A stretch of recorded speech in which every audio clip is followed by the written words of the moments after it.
Hi, welcome back to the Breaking Barriers podcast. I'm Megan, And I'm Georgia. and today we are talking about the menstrual cycle again. We are doing part two today because we've had quite a lot of questions come through, so we wanted to keep going with it and address some of the questions that we had. But first of all, 2 days ago, last Sunday, me and Georgia were at Bedford Takeover, which I think is the first takeover that Spiral have ever done. They were the hosts. And we had a great time, didn't we? We had a really good time. Yeah, we So did. We made it out. I came first, Georgia came second. There was only 4 women who competed in the takeover, which although 4 is great in comparison to the previous numbers we've had at different events, we would always love for them to be more women. So Yeah. if you're listening, please come to a takeover. They are great fun and we would love to have a really, really stacked women's category eventually. But there was 103 challenges across Bedford. Me and Georgia have never been to Bedford before, or Georgia has, sorry, but we've never trained in the outside spots.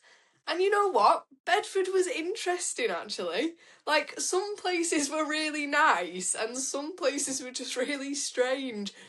But it was nice to go and, explore somewhere new, and that's the thing I love about takeovers because they take you to places that you wouldn't ever go to.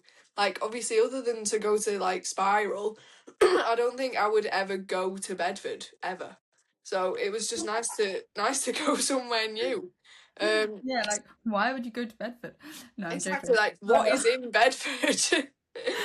My physio's in Bedford. I love her. She's the best physio ever.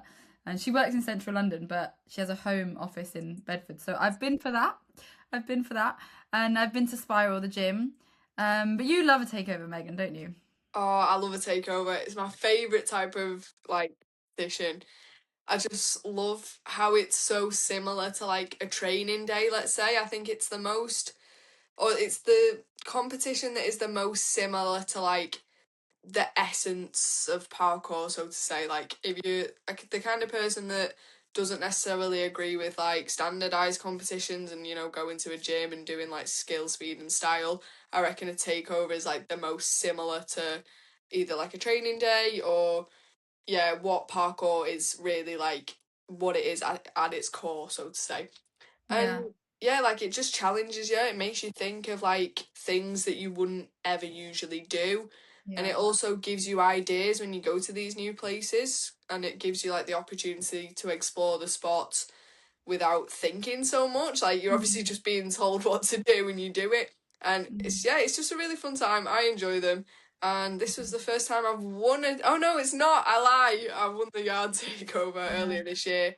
So yesterday, my flatmate, we do some very cute things together, and one of the things we just started doing, is on a Sunday, we sit down. If we're both home, yesterday we actually had to catch up because we'd been away for some weekends. But on a Sunday, I haven't told Megan this either, but on a Sunday, me and my flatmate sit down and we have a little jar in our living room, and we write on a piece of paper, the highlight of our week, and we put the So date. cute. And then we put it in the jar. We don't tell it. We can tell each other, but we don't have to. Put it in the jar, and the idea, and we put our initial on, so we know which are mine and which are hers. And then at the end of the year, we're going to empty the jar and just read through all our highlights of the week. So yesterday we were talking about it because we had to kind of remember what happened because we'd missed the week. So we were chatting through what she did the week before and what I'd done the week before. And then she mentioned that she had done something when she was on holiday, which was the thorn and the rose of the day. So every day on holiday, they'd be at the end of the day, they'd be what was your thorn? What was your rose? So thorn is I don't know, so and so was getting grumpy and stressed and hangry, and that was the thorn. But then the rose was we had tapas in this amazing restaurant or something.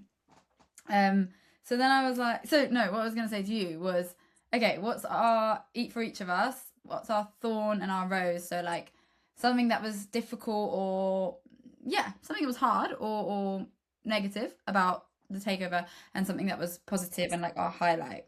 So for me, we'll do thorn first because it's negative, and then finish with the positive. But the thorn was, I guess the thorn was. Oh, actually, I have a highlighter really clear in my head. But what's the thorn? The thorn was maybe not getting pushed as much as I'd have liked to. I think all the challenges I did were in my comfort zone. So I wish I'd found a challenge or pushed myself. This is on me to like stretch myself a bit more. And then my rose or the positive is actually meeting a bunch of parents. The under 16s were so cute. There was like 9 under 16s and most of them had their parents there. And the parents just went around all day. They were organized. They had picnic baskets. They had trolleys to carry the younger kids in. And they were just having a great day. They were mostly, I think, from Aspire in Peterborough. So, like, shout out to Squeak, the coach there, because I think he brings them all together and really creates a community with the parents. One of the parents was saying to me, Squeak, he supports the kids, but he supports the parents. He supports everyone. Like, he's just amazing. And I looked at those parents and was like, oh, I can't imagine my parents doing that when I was like 10, 13. And that's so cool. And then I looked at you and I was like, we're going to be parents like that, aren't we? And it was, yeah, just that was my highlight. And meeting Aaron, the young athlete who I shared on my stories yesterday. So yeah, he was like, I don't know how old he is, maybe like 10 or 12. And he was really sound and his parents were really sound. Yeah, I agree. Aspire come out in full force every single competition. You know, they all come in like blue t-shirts and you can spot them from an absolute mile away. And, you know, we've got a squad here in Manchester as part of Free Spirit, and, you know, we really look up to Aspire in the sense of that's what we hope our squad to be, and get as many people to competitions as possible and just be known as that like force to be reckoned with, so to say. And right now they have that, and they're killing it every single time. But yeah, my thorn is quite similar to yours actually. I think the challenges that we did. So I got 20, I think. G, you got 16, and they were all very like within our comfort zone. I think I don't remember really like battling with something or really struggling to like break it down or anything like that. I remember each one was quite simple, really, I guess. So the thing I would have hoped for is that, you know, out of the 103 challenges I think there was, that some of them were a little bit more accessible. I think the thing I found was that the 20 that we did were like really, really easy, but the other like 83 were really, really hard.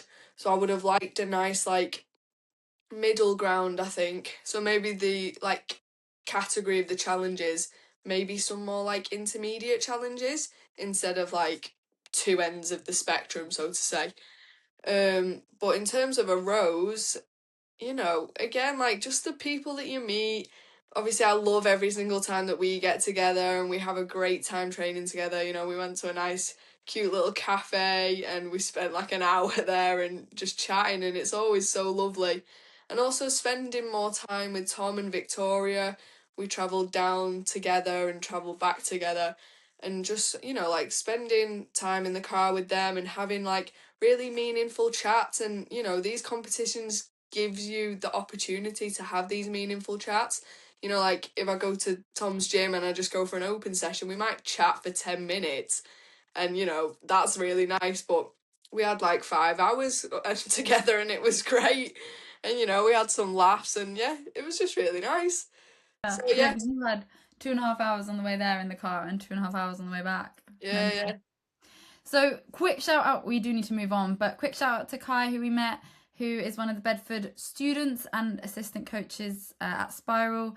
She was lovely. So, shout out to her. She competed as well for the first time. And I'm not sure. Maybe she's coming to FemGaps Jam. I can't remember what she told me, but She said she would, yeah. yeah, I think she's coming to one of the days. That's it. She needed to get time off work, so we will hopefully see her at FemGaps in 2 weeks' time. But yeah, just shout out to her. It was just really nice to meet her, and it's really nice to always meet other female members of the community. And there was also some lovely guys, non-binary and trans people there. Like, of course, we always shout out the women just because we feel like we need to shout them out a bit louder and just highlight. Like, most of you listening probably don't know who Kai is unless you work at Spiral. So yeah, I think we're doing our job in shouting out the women, but that's not because it's not valuable also to meet guys. And I had some really nice chat with the guys from Kent. I'm trying to think the town now, but like they are from, anyway, James Cooper and that lot from Shout Kent. out James, lovely Yeah. guy. And I had some really nice chats with them and the guys who were with them who are from London, like Eugene and Ben. Like, you know, it's lovely to see everyone. I was just doing a little shout out for a woman we met. And now the next thing we wanted to do was one question, and then we will get stuck into this menstrual cycle podcast episode. But I had a question for you, Meg, that I think we can both share some of our sort of, not expertise, like our experience and opinion on, or our advice, which is, what advice would you give to a young girl who has just received her first hate comment online?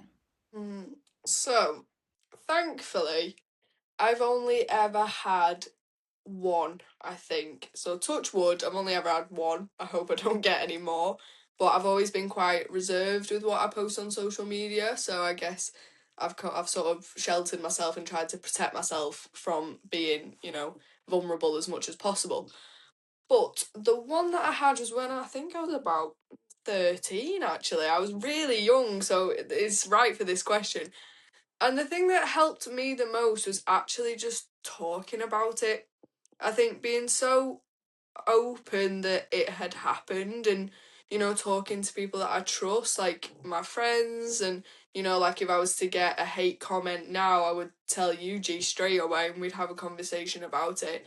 So I think not not keeping it to yourself, because obviously if you do, you can, have all sorts of issues with it. You can turn it into whatever you want. You can start believing what it says. You might be really upset by it, which is absolutely fine as well. But I think just being so open that it's happened, and people can give you really valuable advice. And obviously, please report it. Please block the person that said it. Like, you go through that process as well. But yeah, I think just like hearing some words of like safety and encouragement and like positive words after it's happened is really useful, especially for like a young person, because at that point in life you are so vulnerable. I think for us now, let's say like me or G got a comment now, we would know straight away that like that's not what we do, like it's not nice. Half the time it's not true, and you shouldn't listen to anybody over social media anyway that doesn't know you personally. I think it's different if it had come from someone that we knew, like, and had a relationship with. So, yeah, I think at that age, you're just really vulnerable. So, being open and honest and not keeping it to yourself is probably the advice I would give. Yes, yeah, I completely agree. Talking about it to someone near you or to a few people near you. I feel like I've had to build up a tough skin. I was talking about it with you the other day, and like I'm building up a tough skin as my account gets bigger. And what I've learned, even just over the last year, is like to let it go and to not react, because initially I was like, I need to tell people, oh, this is not right. Other people will be getting these comments, younger people will be getting these comments. And now I'm like, actually, do you know what? It's easier if I talk about it with a friend like you, or my flatmate's actually a really good person to talk to about these things. She always gives really good answers. And that helps me process it, but actually not speaking about it online and just letting it go, not giving them more space. But obviously, if you just keep it to yourself, it builds up inside you. So talking to you and talking to my flatmate allowed me to kind of let off some steam, hear why actually it's completely not true what they said, because my flatmate would reply back with like, this is why it's completely not true, it doesn't make sense, it's not who you are, and you don't come across like that, and then putting it to bed and moving on. And it took me about a week to get over the last one, but I feel really good that I didn't react, and now I don't care. I think that's the thing. I think it's really important to like. Oh, I'm going to my train of thought. Um, what was I gonna But say? yeah, Oh my talk god. to people, not react, know that it's not you, it's not, whatever they've said is not a reflection of who you are or of how you come across online. That's it. It was that, it's actually normal to be upset, and like that's okay. Someone said something mean to you, and I think it's important to understand that like it's actually all right to feel that feeling. And I think, like you said, G, you just need to process it. And the main thing is you process it in a healthy way. So, like we said, talking to a friend or someone you trust is a great way to process it rather than keeping it in, because that's when it lingers. That's when you might start believing what they've said and things like that. So, yeah, as a young person, it's very, very important to talk to someone you trust, process it in a healthy way, and just move on. Yeah, I mean, we've had maybe two conversations recently from two comments that either G's had or I've had or whatever, and those conversations really just help you like let go of it. So yeah. Right, let's get stuck in. So hopefully all of that was still helpful to hear. Now we're going to get stuck into this episode. So our first episode on the menstrual cycle got a lot of listens and a lot of requests for it and for more information. And we posted a story recently asking you to send us your questions in a question box on Instagram. To send us your questions about training and the female cycle. And you guys sent a bunch of questions, which today we're going to answer. A quick disclaimer is that we are both parkour athletes, personal trainers, not doctors. So everything we say today is based on research we have done rather than actual medical advice. If you're experiencing any unusual symptoms or something has changed or you have questions about your menstrual cycle, please always seek advice from your GP or a relevant medical healthcare professional. So, having said that, on the first question. So, this was a question from a male coach, and it says, on body image and changes that happen during puberty, such as weight gain for a young girl. As a male coach of 14 to 18 girls, how should I approach this? I'm not shy and I'm very confident about coaching, but I don't want to embarrass the girls. Should I break the barrier by doing it myself or ask a mother to have sessions about the growing female body? So my reply to this person was, and I did reply direct as well, was if you are confident on the topic, like you understand what changes happen during puberty, then prepare a short talk about it, 1 to 3 slides about it. Let the girls know in advance, like the week before, that you're going to do this session so they know it's not just like sprung on them. And when you do the talk, have a mum in the room because the mum will be able to empathize. The girls will feel calmer, more relaxed because there's a mum in the room and a woman, someone who literally has gone through puberty herself as a female.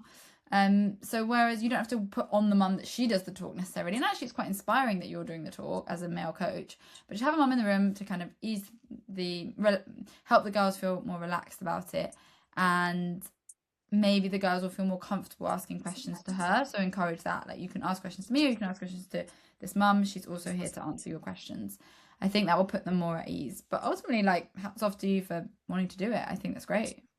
Yeah, I completely agree with what G's saying, actually. Like, all of that is correct, but my opinion kind of goes almost the opposite way.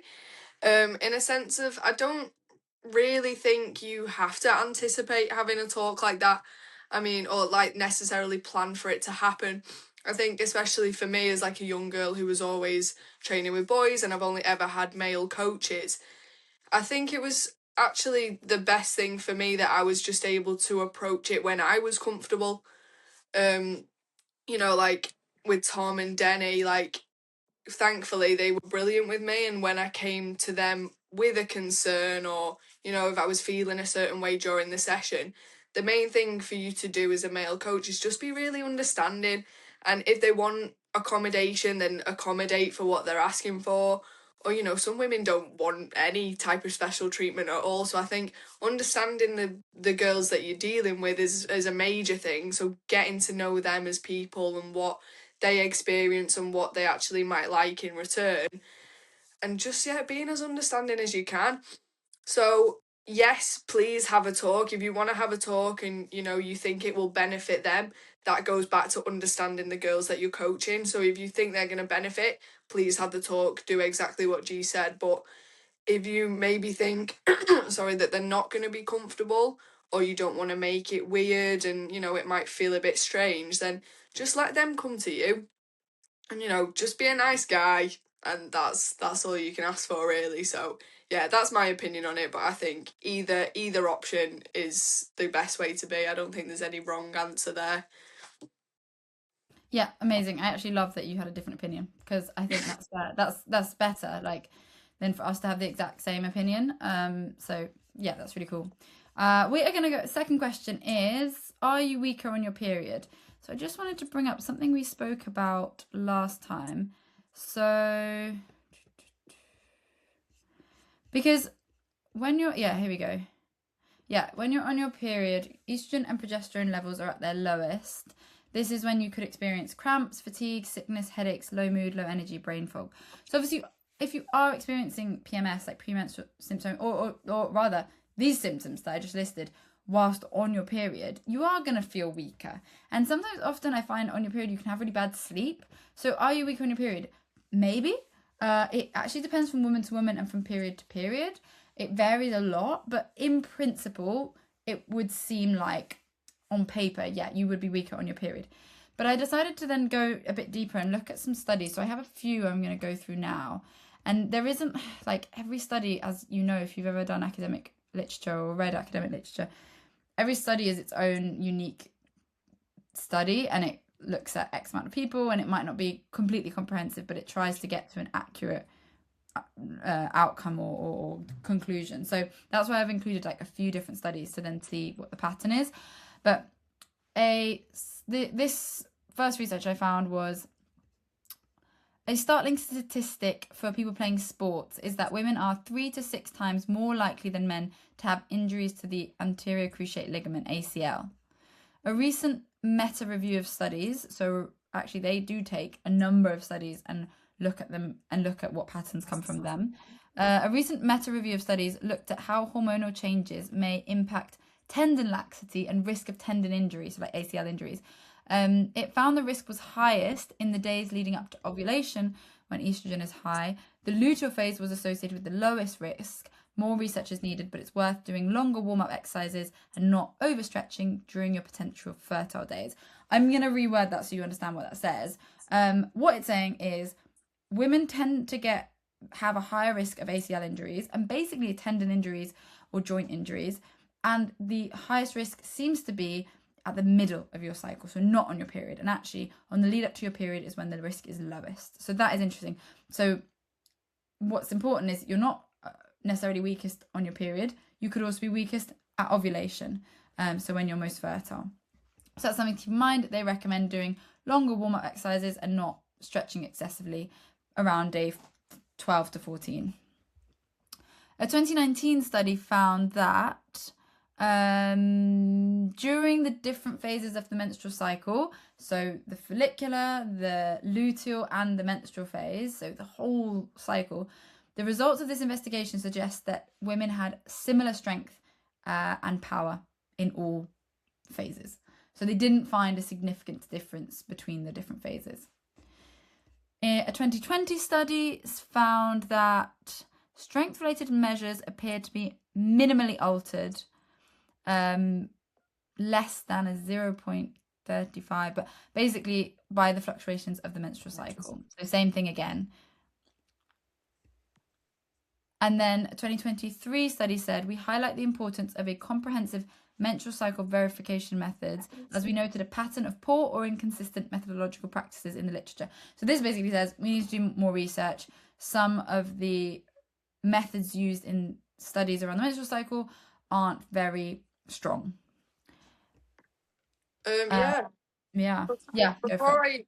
I give my opinion on the question, are you weak on your period? I'm actually going to go back to the thing about the ACLs that you said at the start, because if you're interested in football, many of you know that I am, and I watch a lot of women's football as well. And at the start of this season, an article by The Guardian on the end of November, so 25th of November, it was published. And you'll know that the season tends to start in August. So how many months is that? August, September, October. So 3 months of a season. There was already 7 players from the Super League that had an ACL injury.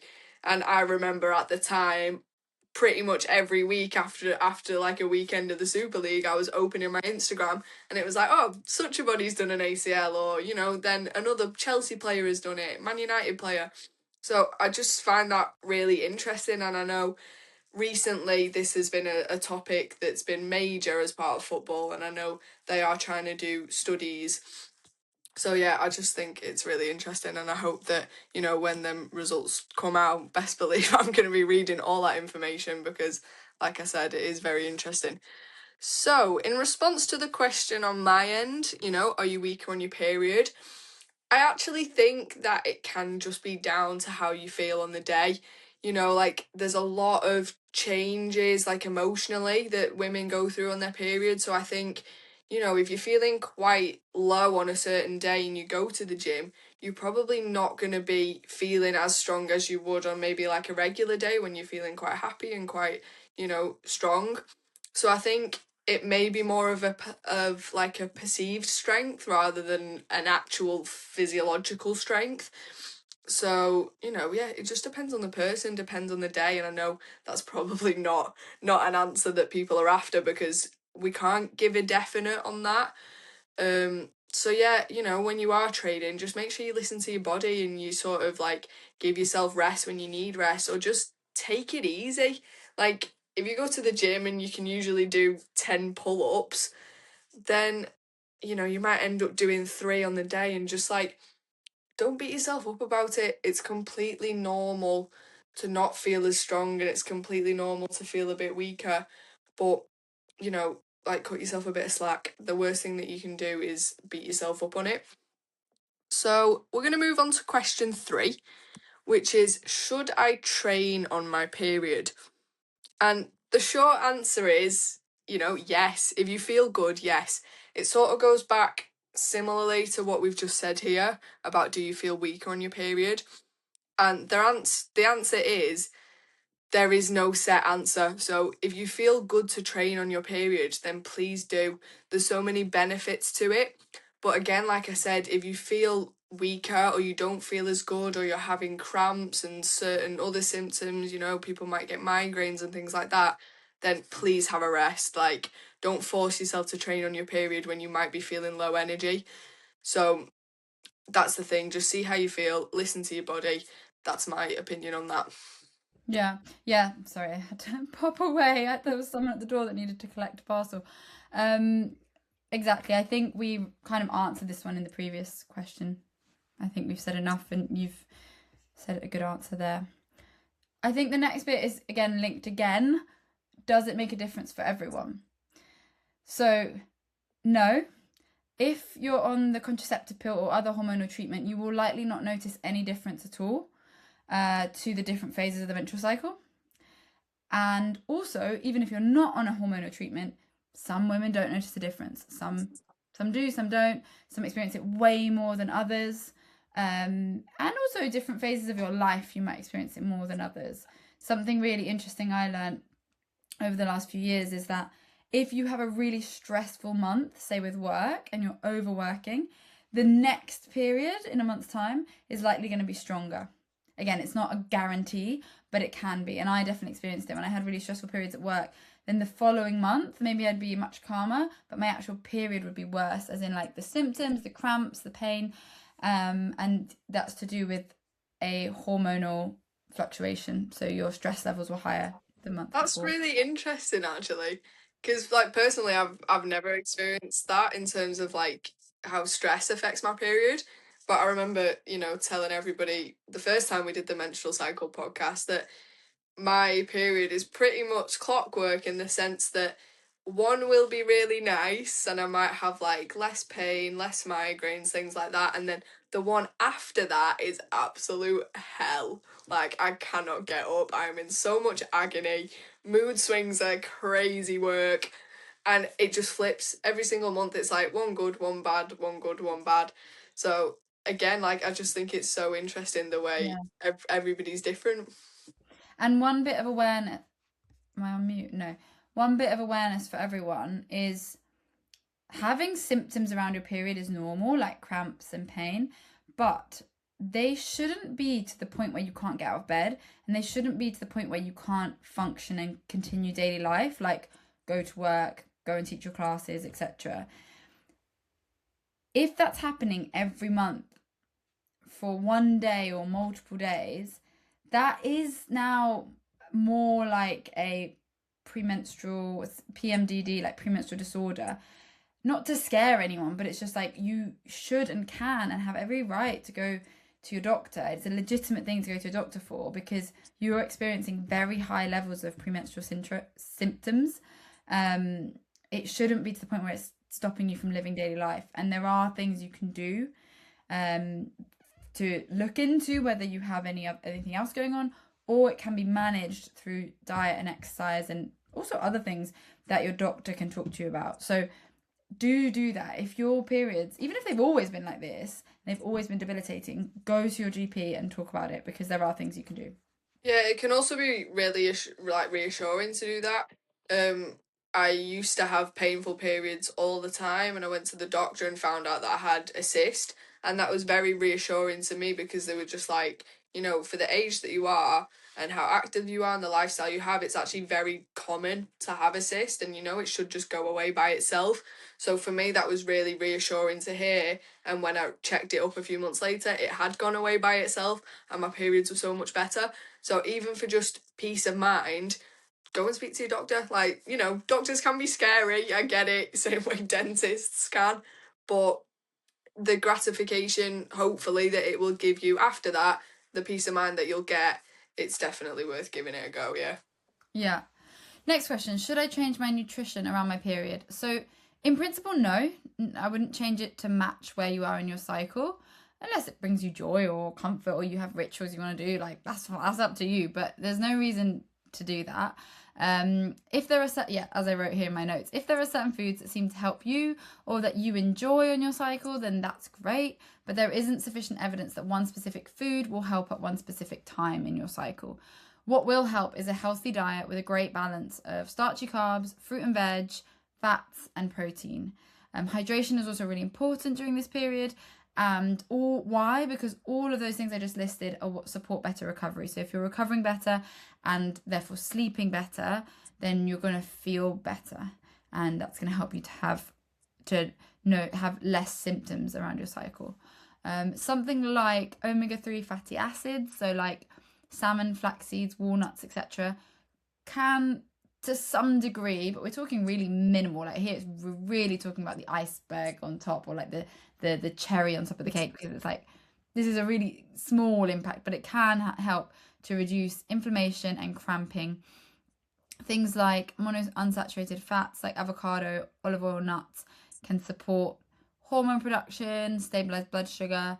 Incorporating these healthy fats can help to some degree, to help reduce fatigue, recover better, and therefore support a more regular cycle, or less menstrual symptoms. But like I say, what's far more important is that you are exercising regularly, eating a healthy diet, and trying to get enough sleep. Even if you struggle with sleep, just trying to get yourself to bed for 7 to 8 hours a night, even if you're just resting and you're not fully asleep. Those three things, exercise, nutrition, and sleep, will have the biggest impact.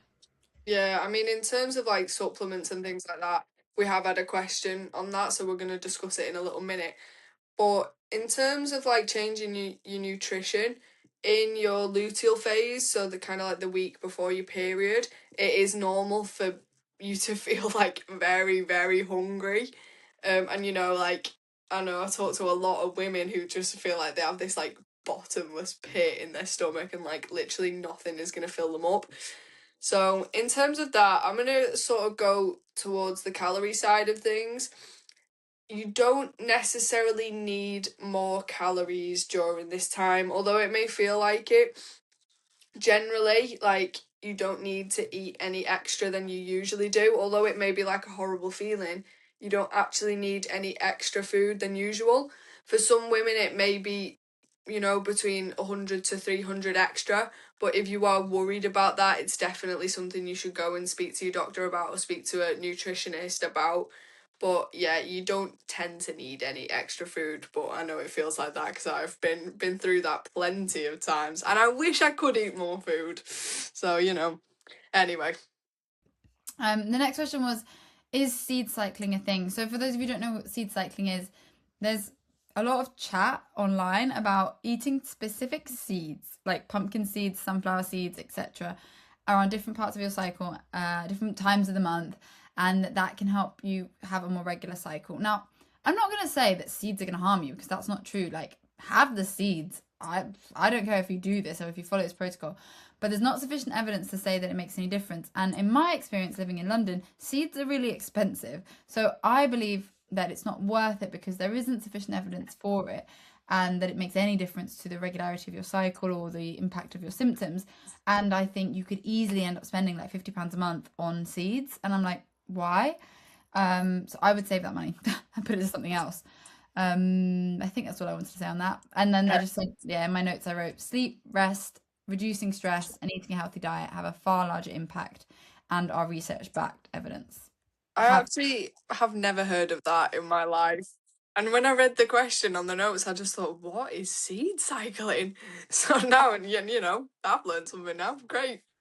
And this goes back to my bugbear of influencers and Instagrammers and YouTubers giving advice. Like we always say, we are not doctors, you know? We can give you this information. We're allowed to give lifestyle advice as personal trainers and to talk about our lived experience. That's absolutely fine. But at no point am I ever on this podcast saying, you should take this specific thing. Yet vloggers and YouTubers do that and Instagrammers do that all the time.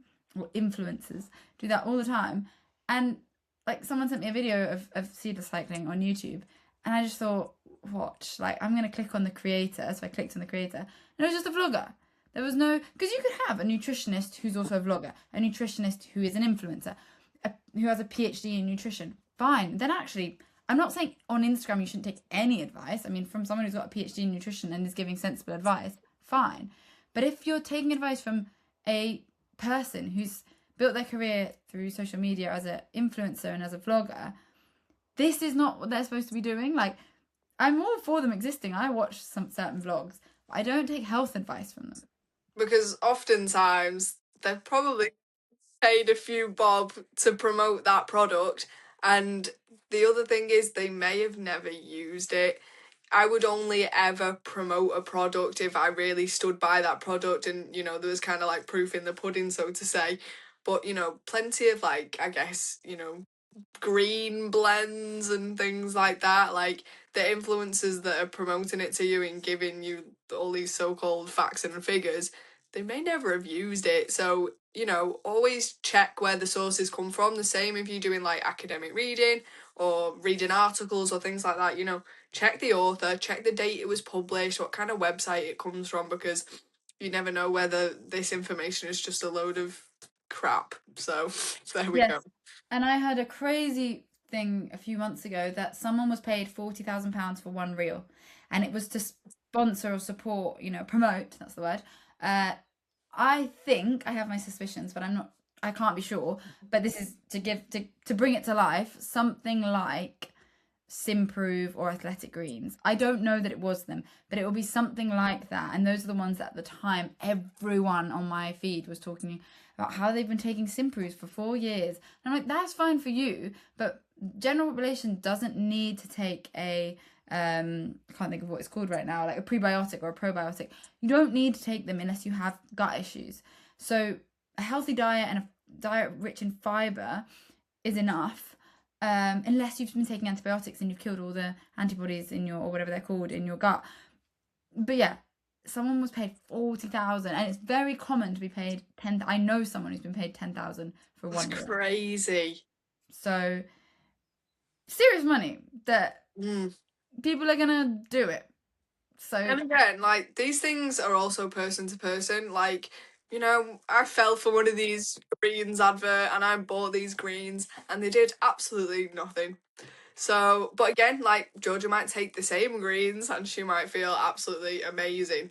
So I guess, you know, maybe it's worth like going to a doctor and seeing if you are like deficient in yeah, anything and then you can take the supplements. That's when supplements are supposed to be used. If you're deficient, so let's say I had an iron deficiency, I would take an iron tablet. But providing that I have a healthy diet, which I do, and as far as I know I'm not deficient in anything, therefore those greens are going to do absolutely nothing for me because they're not, you know, supplementing anything. Because if everything's on a good level, then, you know. yeah, exactly. I went actually because I get lightheaded a lot. I never actually faint, but I thought maybe I should just check, and I thought I'd be like low in iron or something. And I went to my GP. They did the tests. I thought they were going to say, no, you're healthy, you don't need these tests, but they actually did. They did them for free, and everything came back normal. And I still get lightheaded sometimes, but it's fine. I think I just stand up too quickly. But that's good to know, because then I didn't spend £20 or £10 or any money on a supplement that I don't need to be taking. So the next question was, is lion's mane worth it? I've heard of lion's mane for a while, but I've never really looked into it because, again, I'm not really big on supplements. I think they're kind of not very helpful. But I thought, let's find out. Let's look into what this actually is. So, lion's mane is an edible mushroom.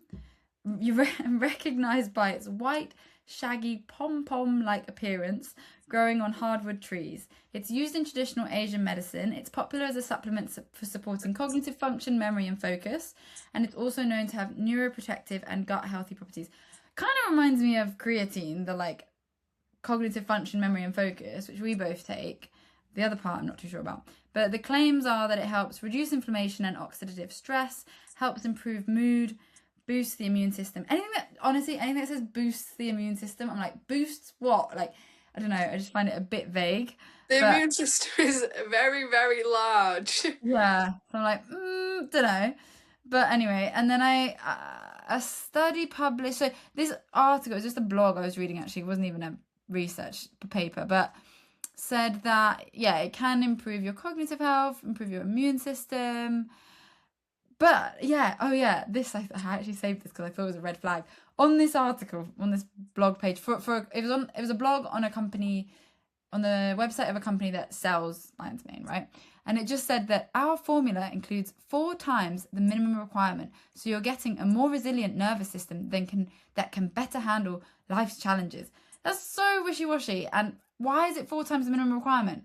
Like, again, why do you need to be taking 4 times? Surely just take the minimum or the optimal requirement. It was almost like, oh, Who says 4 times the minimum requirement is good for you? yeah. So I was a bit like, this doesn't sound great anyway. But the evidence supporting it is just still in development. We don't know.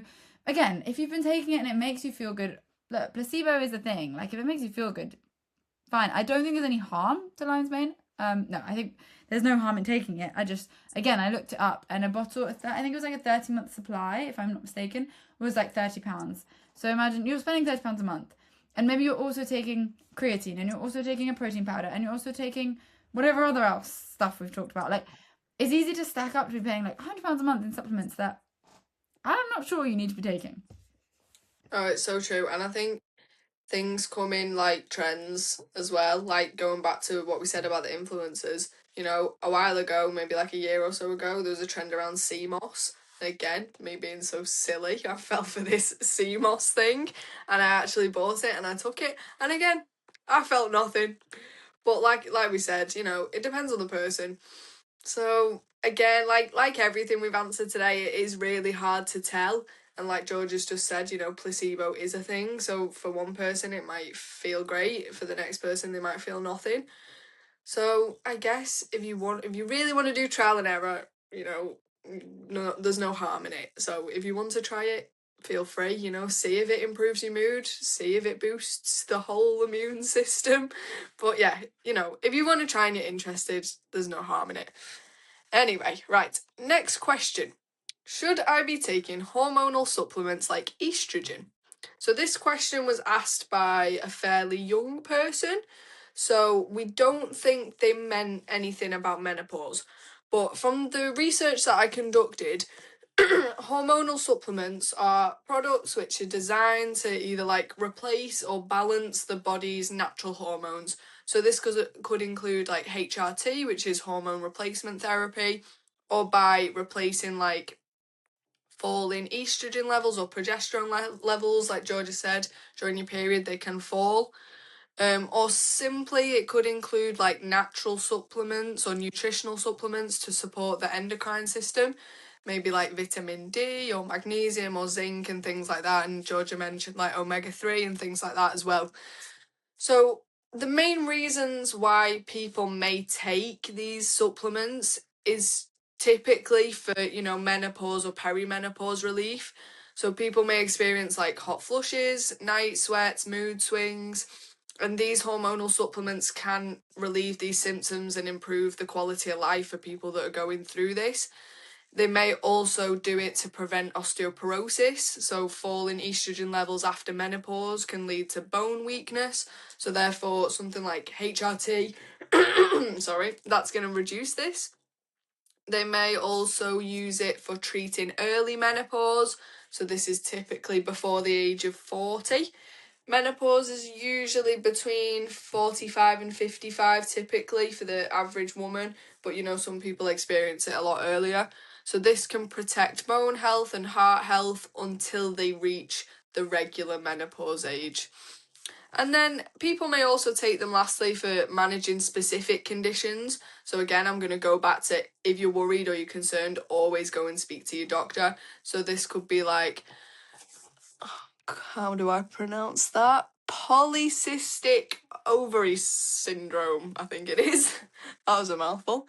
Anyway, yeah, if you're worried about that, please go and see your doctor and they will always prescribe you what you are meant to be prescribed. So the same, like this question is asking, should I be taking estrogen?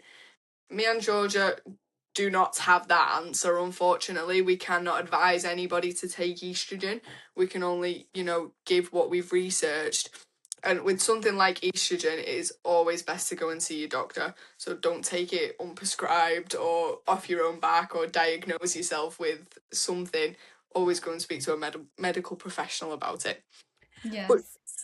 I was going to surprise with this question, so I did Google, like, does anyone take estrogen aside from the menopause? And it's like gender affirming care, so like transgender women, non binary individuals, um, someone experiencing early menopause, like you said, and delayed puberty, so someone who maybe is like puberty still hasn't come.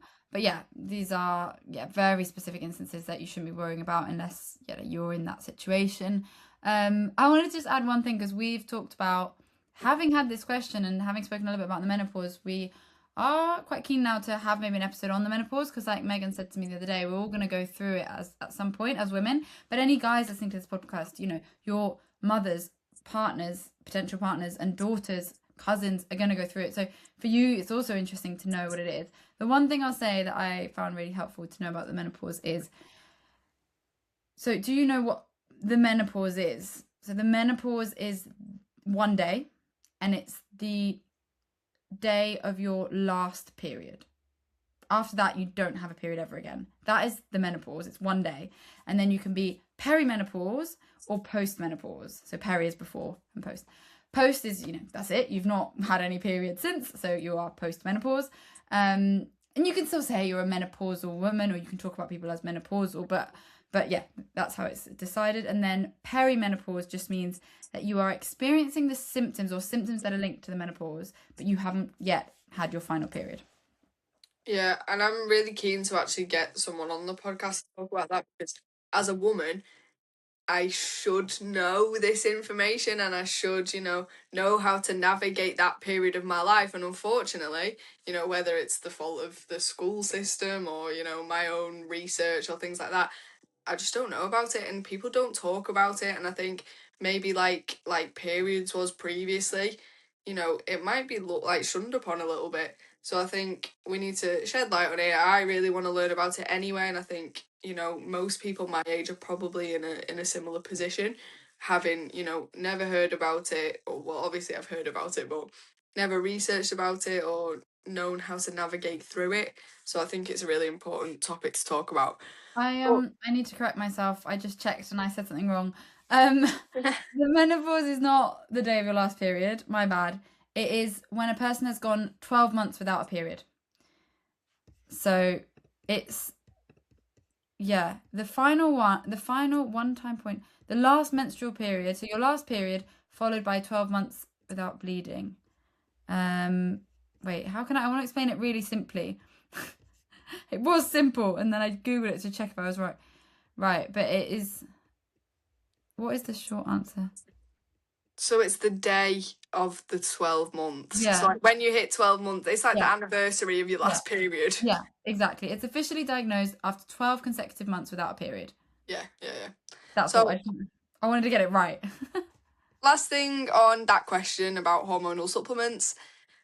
Should you take nutritional supplements? So maybe not estrogen, but like we talked about zinc and magnesium and things like that. Some women may benefit from that to support their hormone health if they have specific like nutrient deficiencies, like we spoke about before.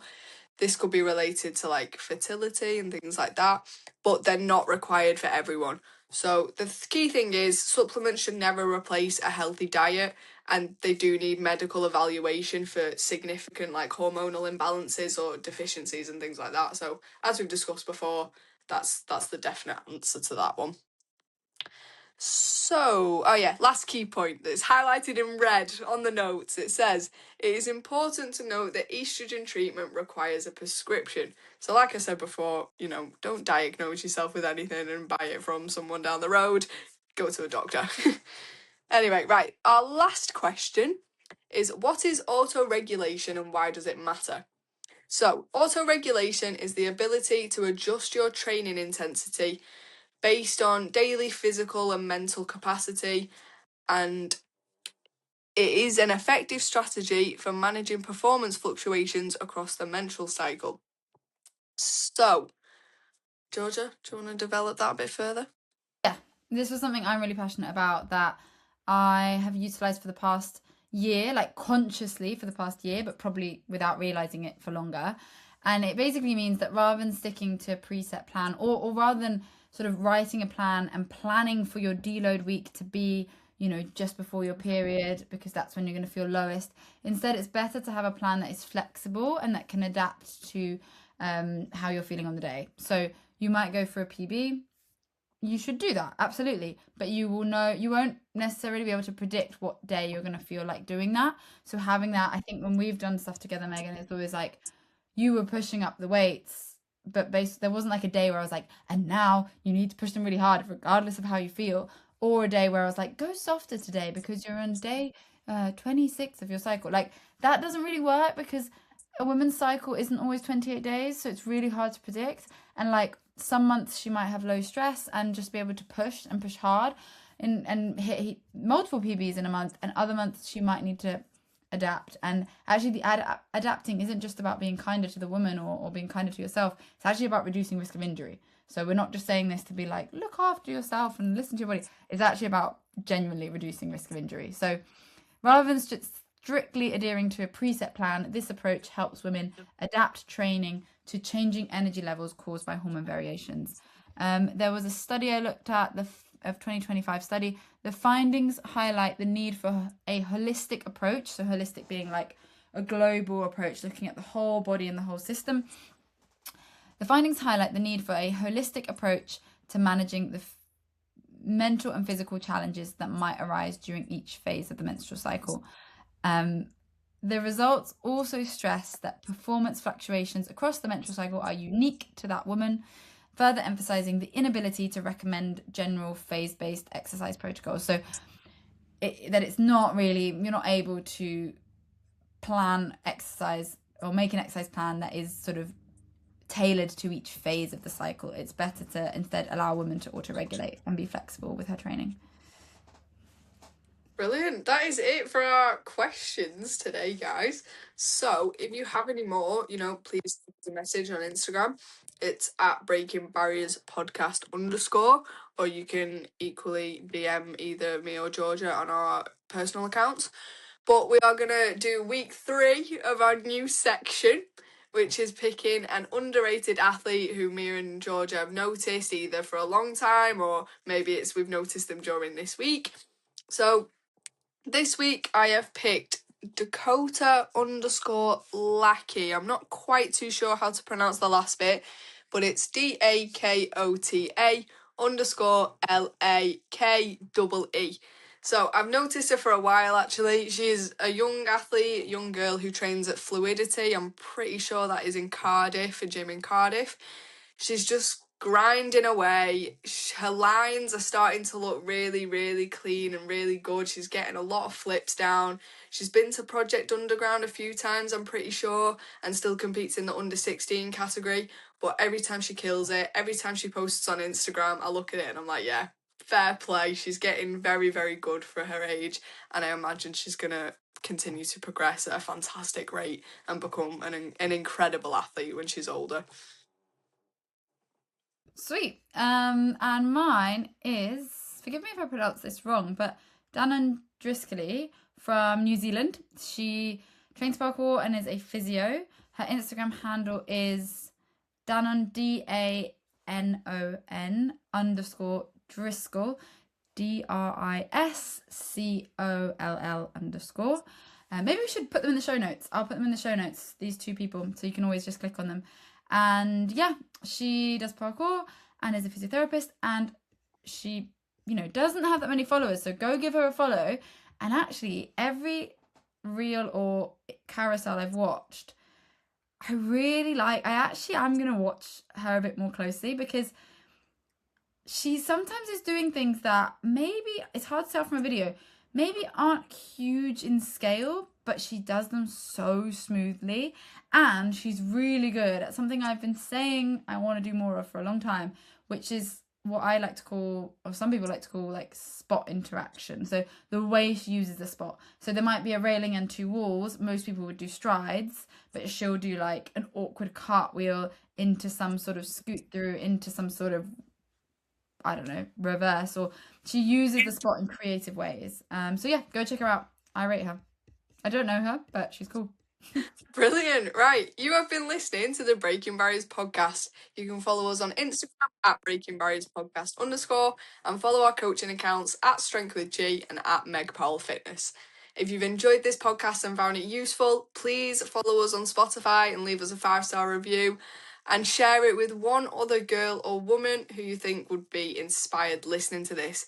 Hopefully, everybody can take something from the podcast today, whether you're a male coach, like the first question that we had, or, you have a female partner, or, every woman should be able to take something from this, definitely. And if you have any questions, like we said, please drop us a message. And that is it from us. See you next week.